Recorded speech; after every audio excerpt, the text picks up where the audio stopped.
Guys welcome back to my channel. আমি দীপিকা। তো আজ তোমাদের সাথে একটা ছোট্ট একটা মিনি ব্লগ শেয়ার করব। বেসিক্যালি ভিডিওটা হবে আমার রিলসের ওপরে, মানে আমি কীভাবে রিলস করি কি না করি, আজকে কি পরবো। তো অলরেডি আমি কিছু রিলস আপলোড করে দিয়েছি, দ্যাটস ওয়াই তোমরা দেখে নিয়েছো আমি কীরকম সেজেছিলাম। তো এখন ট্রানজিশন ভিডিওর ফার্স্ট ক্লিপটা আমি এখন নেব। তো আমি এই সাদা ড্রেসটা পরে নিয়েছিলাম, আর এই কালকে আর আজকে এত ভ্যাপসা গরম পড়েছে, আর কি বলবো, এই গরমের মধ্যে তাও আমি রিলস করে গেছি। মানে রিলস করার এই যে হচ্ছে আমার স্ট্যান্ড, এই স্ট্যান্ডেই আমি ভিডিওটা করি। আমি তো চুমুটুমু খাচ্ছিলাম স্ট্যান্ডটাকে নিয়ে, বিকজ এটা না থাকলে আমার ভিডিও করা হতো না।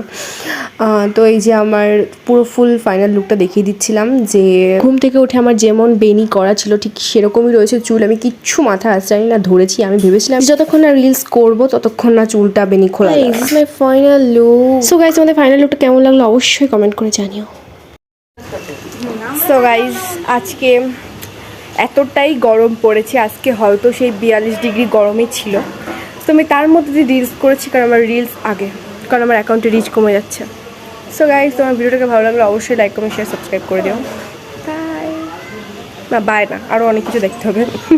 আমি জানি তোমরা এটাই ভাবছো যে এই মেয়েটা এইরকম গরমের মধ্যে কি করে এত কিছু পরে থাকতে পারলো। গাইস, যারা এরকম রিলস করে না একমাত্র তারাই জানে এই টাইমটা ওদের গরম লাগে না, পরে লাগে। বাট যখন রিলস করে তখন একদমই গরম লাগে না, লাগে বাট অ্যাডজাস্ট করে। এই টাইমটা আমার তো গরম লাগে না, মজা লাগে প্রচুর।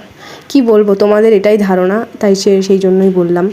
তো গাইজ, তোমরা বলে দিও এটা কি গান, যদি তোমরা গেস করতে পারো। এই গানটা কিন্তু প্রচুর ভাইরাল চলছে। আমার রিলস হয়ে যাওয়ার পরে আমি সঙ্গে সঙ্গে মাথায় তেল লাগিয়ে নিচ্ছিলাম। আমার মা তেল লাগিয়ে দিচ্ছিল, কারণ কেউ যদি মাথায় হাত দিয়ে দেয় এত আরাম লাগে কি বলবো।